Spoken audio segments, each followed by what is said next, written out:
Hello बच्चों, बढ़िया है आप सभी लोग। कल जैसा कि आपको पता है कि कल की जो क्लास थी उसमें क्वेश्चन नंबर 15 तक हम सॉल्व कर चुके थे और आज हम स्टार्ट करेंगे क्वेश्चन नंबर 16 से।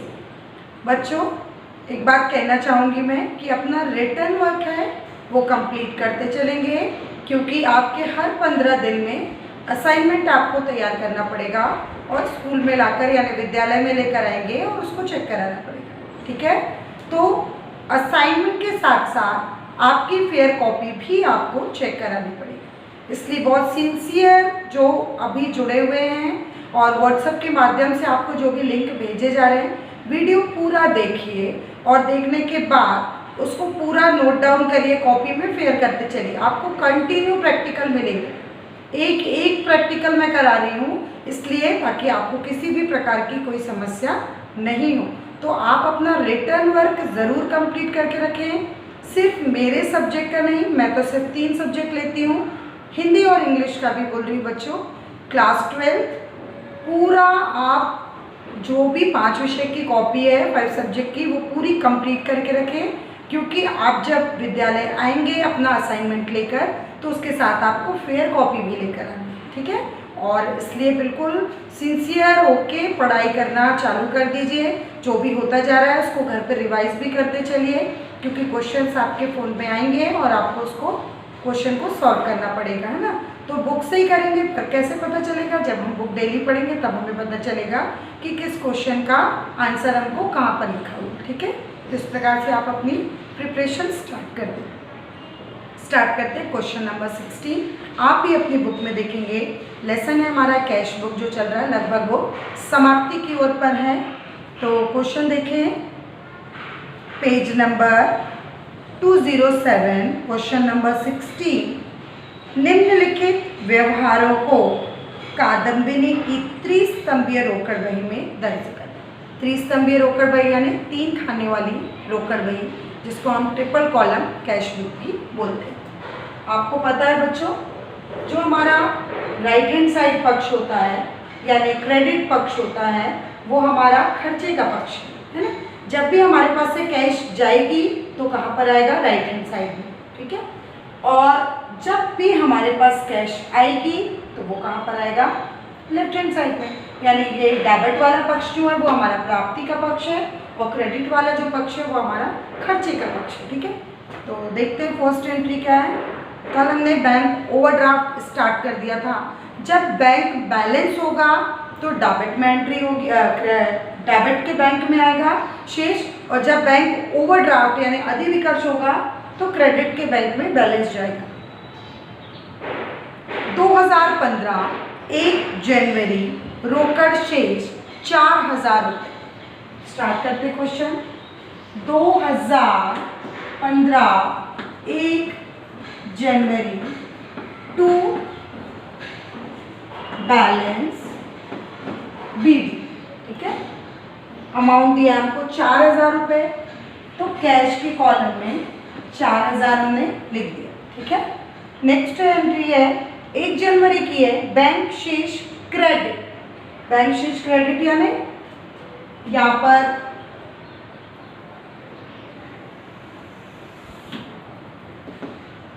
डेट डालेंगे हम 2015, ये भी 1 जनवरी की है, बाय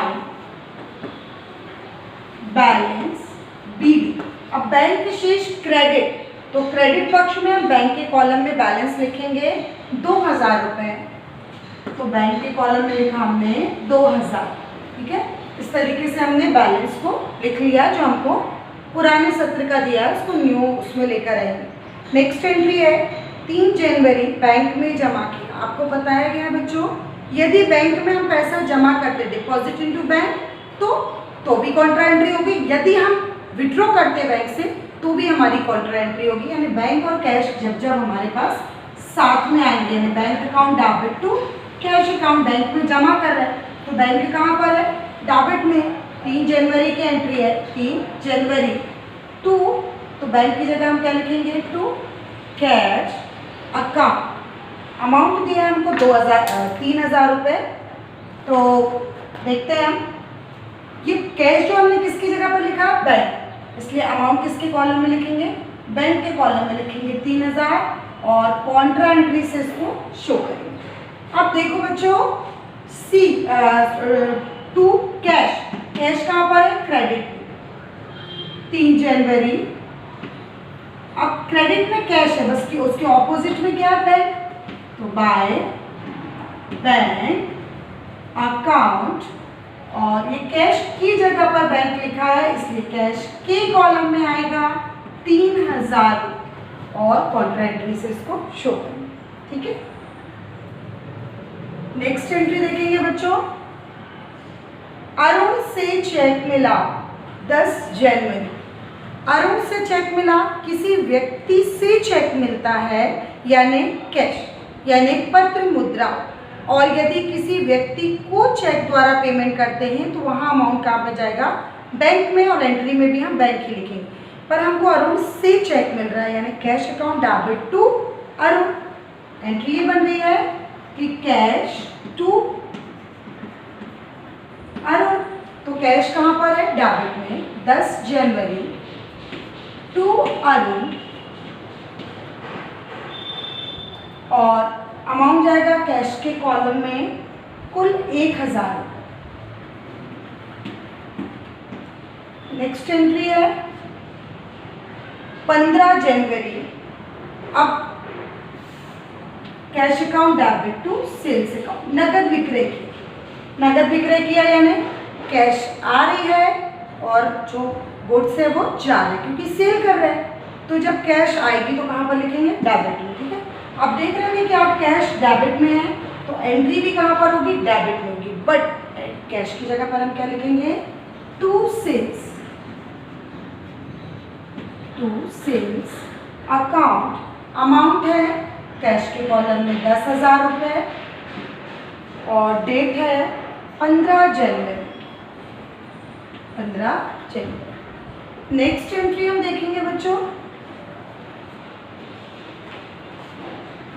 20 जनवरी। जो अरुण से चेक प्राप्त हुआ था हमको 10 जनवरी को, अब वो 20 जनवरी को क्या कर रहे हैं, उसको बैंक में जमा कर रहे हैं। अरुण से जो चेक प्राप्त हुआ था वो कैश थी, पत्र मुद्रा थी, और अब वो कहाँ पर जा रही है, बैंक, यानी bank account debit to cash account. Entry क्या बनेगी आपकी, बैंक टू कैश, फिर से कॉन्ट्रा एंट्री हो जाएगी। ठीक है, बैंक डेबिट में है तो उसकी जगह पर 20 जनवरी टू कैश अकाउंट, सी से शो करेंगे। अमाउंट है 1000 रुपये क्योंकि ये वही वाला चेक है, कैश है तो अमाउंट बैंक में 1000, और 20 जनवरी बाय, क्रेडिट में कैश है तो उसकी जगह पर हम क्या लिखेंगे, क्रेडिट में बाय बैंक अकाउंट, सी से शो करेंगे, कैश के कॉलम में लिखेंगे 1000। ठीक है, नेक्स्ट और लास्ट एंट्री है कार्यालय हेतु बैंक से निकालें। कार्यालय के लिए यदि हम बैंक से निकालेंगे तो हम क्या करें, विड्रॉ कर रहे हैं। बैंक से हम क्या निकाल रहे हैं, कैश निकालेंगे, तो कैश हमारे पास आ रही है यानी एंट्री क्या होगी, cash to bank. Contra entry कब कब होगी, जब कैश बैंक साथ में हो तभी कॉन्ट्रा एंट्री होगी, चाहे वो डिपॉजिट करते समय हो या विड्रॉ करते समय।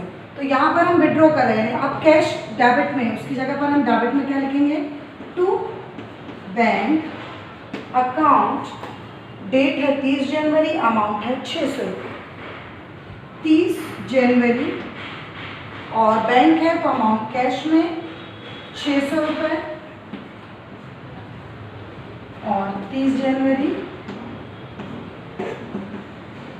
बाय बैंक क्रेडिट में, अब उसकी जगह पर क्या आएगा, कैश अकाउंट, और कैश है तो अमाउंट आएगा बैंक में 600 रुपये, कॉन्ट्रा एंट्री से शो। ठीक है, इस प्रकार क्वेश्चन कंप्लीट होता है। और अब हम निकालते हैं, बैलेंस निकालेंगे हम। तो 31 जनवरी मंथ की लास्ट डेट डालेंगे, बाय बैलेंस सी। ठीक है, सबसे पहले हमको क्या करना है, दोनों पक्षों का योग लगाएंगे और योग लगाने के बाद आपस में एक दूसरे को माइनस करेंगे। उसके बाद हमारा क्या आ जाएगा, बैलेंस आ जाएगा। ठीक है, तो आप देख रहे हैं कि डिस्काउंट कुछ नहीं है यानी नहीं, यहाँ पर भी डिस्काउंट कुछ नहीं है यानी कि नहीं।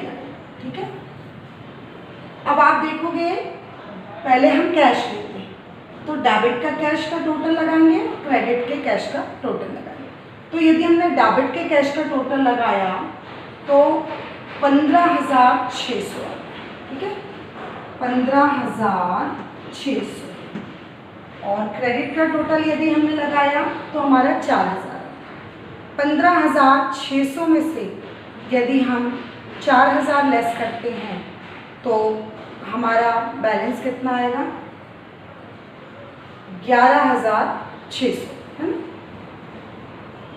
11,600। देखेंगे बच्चों तो हमारा कितना आता है, 11,600 एक बैलेंस आ गया। अब देखते हैं डेबिट के बैंक का टोटल लगाते हैं तो 3,000 को प्लस 1,000 यानी योग कितना होता है, 4,000 और क्रेडिट के बैंक का टोटल है 2,000 प्लस 600 यानी 2,600। तो 4,000 में से यदि हम 2,600 लेस करते हैं तो हमारा टोटल आता है 1,400। ठीक है, और इस प्रकार से फाइनल टोटल 15,600 और 4,000। ठीक है, तो ये हमारा बैलेंस आया है। ठीक है, एक बात ध्यान देंगे बच्चों, आपको बुक में आंसर गलत दिया है उसको आप सुधारेंगे। यहाँ पर जो आंसर बुक में दिया है वो 11,000 रुपये है, चूँकि वहाँ पर 11,600 आएगा। ठीक है, क्योंकि 15,600 में से यदि आप 4,000 लेस करते हो तो आपका बैलेंस कितना बचता है, 11,600 रुपये। तो इसको हम सुधार कर 11,000 नहीं है बैलेंस, 11,000 बुक में दिया, आप 11,600 उसको सुधारो। ठीक है, और बैंक का ठीक दिया है 1,400। तो इस प्रकार से हमारा क्वेश्चन नंबर 16 कंप्लीट होता है और आगे हम कंटिन्यू करेंगे क्वेश्चन नंबर 17। नेक्स्ट क्वेश्चन देखेंगे बच्चों, क्वेश्चन नंबर 17 कंटिन्यू में। निम्नलिखित लेन देनों से राजा की 3 खाने वाली रोकड़ बही तैयार कीजिए। ठीक है, मिस्टर राजा की हमको कैश बुक तैयार करनी है और डेट दी हमको 2015, 1 मार्च, रोकड़ हाथ में 5,000 रुपये। तो 2015 हम सत्र डाल लेते हैं, 2015 1 मार्च, रोकड़ हाथ में आने टू बैलेंस बीडी कुल 5,000 रुपये। अब रोकड़ है यानी कैश की कॉलम। ठीक है, 2015 में ही एक और बैलेंस दिया है जिसको हम बैंक अधिविकर्ष के नाम से जानेंगे, वो भी आपको 1 मार्च का ही है, 1 मार्च। उसको हम बाय बैलेंस बीडी से शो करते, बाय बैलेंस बीडी। अब ये बैंक का है यानी बैंक के कॉलम में 7,000। ये तो हमने पुराना बैलेंस लेकर आए 2015। अब हम देखते हैं एंट्री। 2 मार्च राम से नगद मिले और बट्टा दिया। राम से cash account debit, discount account debit to Ram. Entry क्या बन रही है, कैश डिस्काउंट टू राम, ये बन रही है ना। तो कैश कहाँ पर आ रहा है, डेबिट में, यानी एंट्री कहाँ पर होगी, डेबिट। उसकी जगह पर क्या आएगा, टू राम। ठीक है, अमाउंट दिया है हमको 990 रुपये और 10 रुपये डिस्काउंट। 2 मार्च डिस्काउंट में 10 रुपये और कैश में 990। ठीक है, नेक्स्ट एंट्री हमारे पास, राम को नगद माल बेचा 7 मार्च। अब राम को नगद माल बेच रहे, राम को नगद माल बेच रहे। अब राम है, आप देखेंगे राम है, राम को नगद माल बेचा, राम है, कैश है और सेल्स। कितने खाते हो गए, राम, कैश और सेल्स। हमको कुल कितने चाहिए होते हैं? 2, एक डेबिट के लिए और एक क्रेडिट के लिए, ठीक है। एक्स्ट्रा हमको कुछ भी नहीं। अब बात नगद लेन देन की हो रही है, माल गया यानी सेल किया और हमारे पास क्या आ गई? कैश आ गई, तो वहाँ पर राम का नाम आएगा क्या? नहीं। जब बात नगद की होती है तो किसी व्यक्ति का नाम नहीं आता, यानी एंट्री क्या बनेगी हमारी? Cash account debit to sales account. Cash कहाँ पर है? डेबिट में, तो 7 मार्च टू सेल्स अकाउंट, ठीक है। 800 रुपये कैश की कॉलम में। नेक्स्ट एंट्री है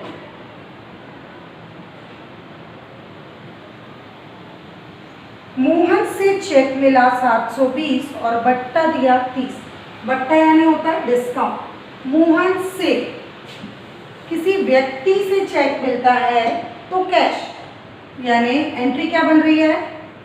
cash account debit, discount account debit to Mohan. Cash कहाँ पर है? डेबिट, इसलिए एंट्री भी कहाँ पर होगी? डेबिट में, बट उसकी जगह पर कौन आएंगे? टू मोहन। मोहन, डेट है 10 मार्च 720, 10 मार्च। मोहन से चेक मिला 720, तो चेक मिला यानी कैश की कॉलम में 720 और डिस्काउंट में 10, ठीक है। नेक्स्ट है, सॉरी, डिस्काउंट में 30। नेक्स्ट है उक्त चेक बैंक में जमा किया। अब उक्त चेक में ना अमाउंट नहीं दिया है, ठीक है।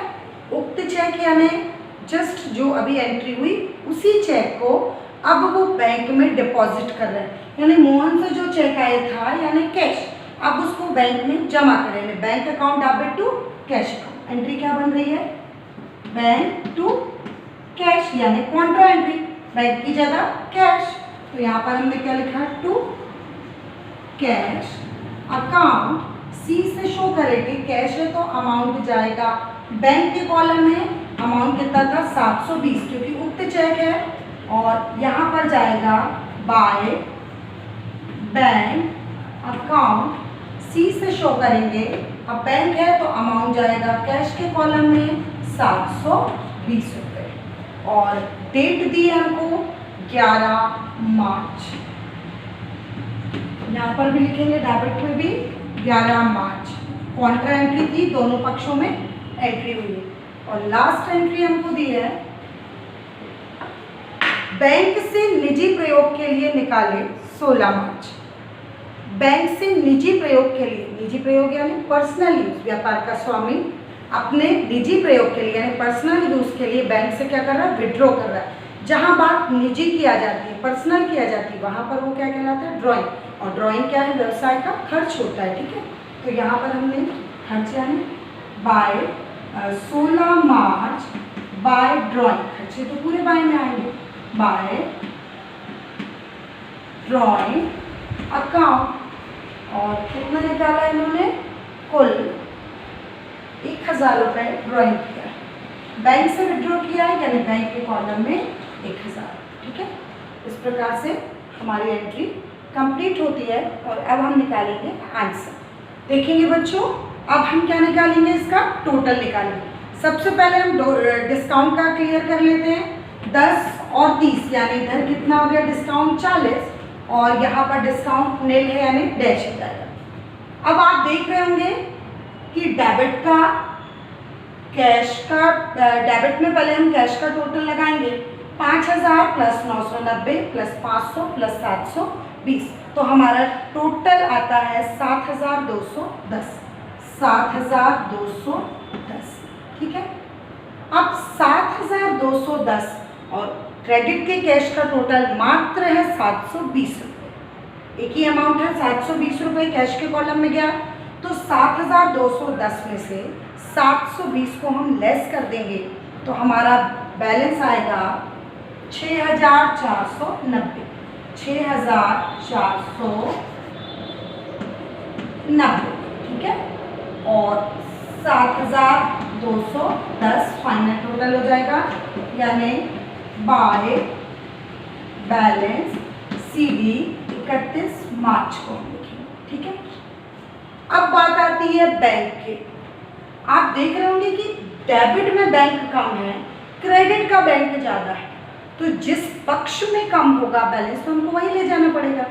यानी कैश, जब कैश को लेते हैं तो डेबिट की कैश ज़्यादा है, तो हम क्रेडिट की कैश में बैलेंस देंगे।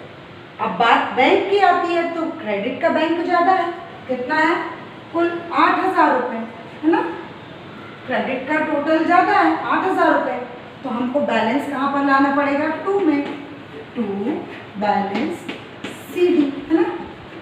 तो 8,000 में से यदि हम 720 लेस करते हैं तो 7,280 और फाइनल टोटल है 8,000। ठीक है, तो एक बैलेंस डेबिट में आया जो कि बैंक का था, और एक बैलेंस हमारा क्रेडिट में गया जो कि कैश का।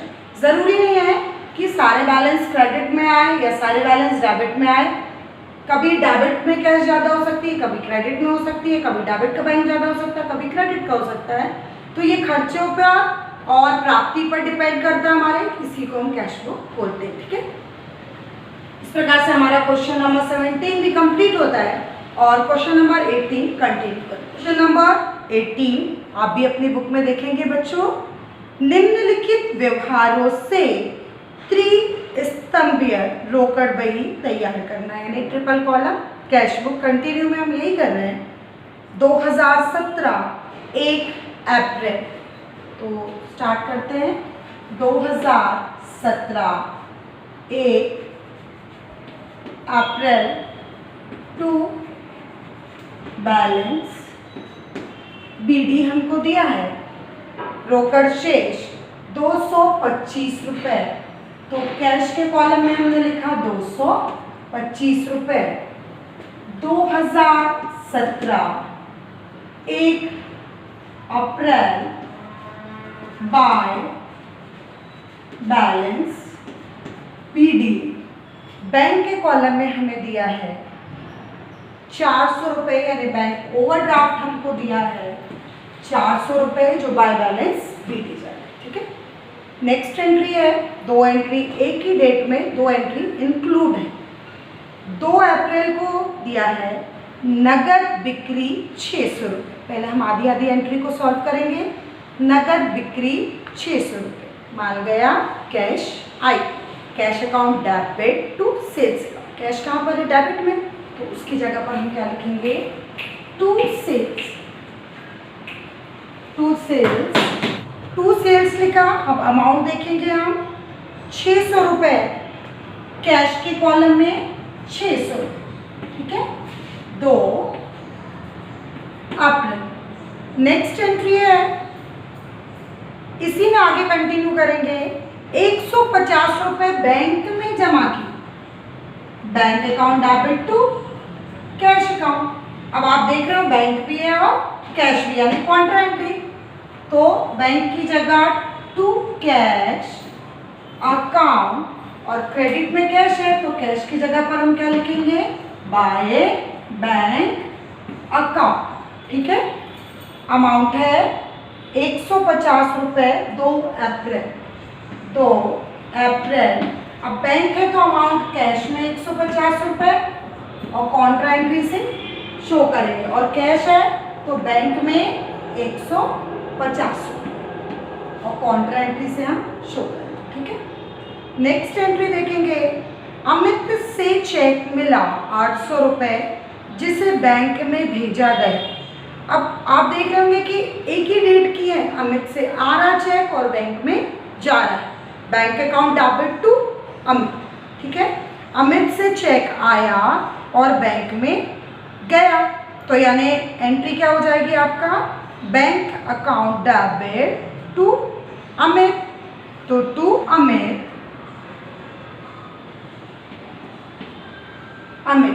अब बैंक के कॉलम में जाएगा 800 रुपये और डिस्काउंट में आएगा 25 रुपये। डिस्काउंट पे 25 और बैंक के कॉलम में कुल 800 रुपये। डेट है 5 अप्रैल। नेक्स्ट एंट्री है राम को चेक से चुकाए, राम को, तो एंट्री बन रही है हमारी Ram debit to bank account. Bank कहाँ पर है? क्रेडिट में, हमारे पास से जा रहा है, ठीक है, कैश जा रहा है, चेक के रूप में हमारे पास से कैश जा रही है। किसके पास जा रही है? राम के पास। तो क्रेडिट में क्या? बैंक, तो एंट्री होगी बैंक में, बट उसके ऑपोजिट में क्या आएगा? बाय राम। 10 अप्रैल 240 और 10 रुपये। 10 अप्रैल बैंक के कॉलम में 240 रुपये और डिस्काउंट में 10 रुपये, ठीक है। इस प्रकार से बच्चों क्वेश्चन हमारा कंप्लीट होता है और अब हम निकालेंगे इसका बैलेंस। तो बैलेंस निकालते हैं।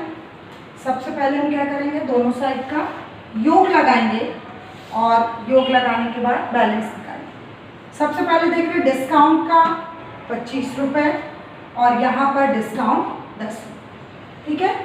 अब आप देख रहे होंगे 225 प्लस 600 यानी 825 रुपये डेबिट का टोटल होता है, 825, ठीक है। और क्रेडिट का टोटल होता है 950 रुपये।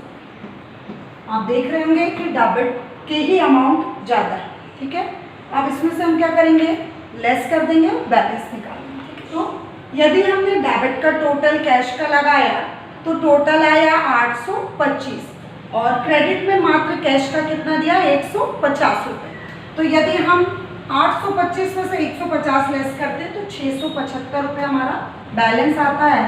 तो यहाँ पर हम लिखते हैं 30 अप्रैल मंथ का लास्ट डेट है, बाय बैलेंस CD 675 रुपये कैश के कॉलम में लिखते हैं और फाइनल टोटल हो जाएगा हमारा 825 रुपये, ठीक है।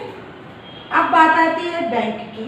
तो बैंक का टोटल आ रहा कुल 950 रुपये और क्रेडिट का बैंक का टोटल है 640 रुपये। यदि 950 में से 640 लेस करते हैं तो हमारा बैलेंस आता है 310 और फाइनल टोटल आता है 950, ठीक है। इस प्रकार से हमारा कैश और बैंक का बैलेंस हो जाता है, ठीक है। तो इस प्रकार से हमारा क्वेश्चन नंबर 18 भी हमारा कंप्लीट होता है। और आज हमने क्वेश्चन 16, 17 और 18 करे। 2 प्रैक्टिकल और करेंगे, यानी कुल 20 प्रश्न हम हल कर लेंगे और काफ़ी हद तक आपको बनने लगेगा। आप भी अपनी कॉपी में इसको नोट डाउन करेंगे, प्लस इसको फेयर भी करेंगे और इसके साथ साथ इसको रिवाइज भी करेंगे। वीडियो देखते हुए आप क्वेश्चन को खुद से भी सॉल्व करेंगे तो आपसे ज़रूर बनेगा, ठीक है। आशा करती हूँ कि आपको क्वेश्चन ज़रूर समझ में आएगा या आ गया होगा, ठीक है। Thank you so much.